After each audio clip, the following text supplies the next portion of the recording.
هو جاي شو بعده يلعب طوبه بالتعليم. شنو اللي بعده يلعب طوبه؟ هم يعرفون وانا صغير لعبت. يعني يقول لك كافي. ما ادري كافي الكافي على والكافي شنو الكافي؟ ترجع لعبت منتخبات، ايه لعبت انديه ومثلت كل الانديه. اعطي فرصه لغيرك وخلاص هاي اعتزل. الفرصه هسه مو موجوده. وينهم؟ مو جاي شوف طلعنا من انا وليد سالم، طلعنا لحد هذا اليوم. شنو اجى واحد تحس انه هذا المكان ما اجى اللاعب اللي يغطيه علاء بصراحه. اي مع احتراماتي لا ما اجى لا.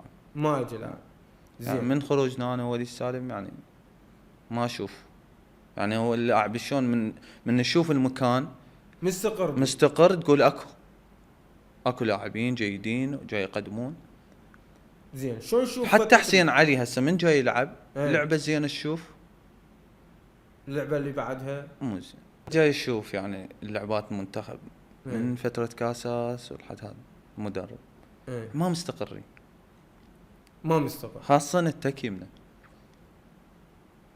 ماكو استقرار. ماكو. انت مو شوف بين لعبه ولعبه مصطفى يلعب حسين يلعب يقعد مصطفى يجيبون بايش ماكو. جابوا هذا تكيم آلان آلان آلان محي الدين. لا قبله هم واحد آلاي فاضل نفس ما ماكو فارق. لعبوا فابر شو اسمه منو فرانس بطرس بايش لعب تكيمنا نفس الشيء. اي ماكو يعني المركز انت اللاعب يعني شوف المركز اللي ما مستقرين به بالمنتخب هو التكيمنا. يعني انت ما جاي تشوف كل لعبه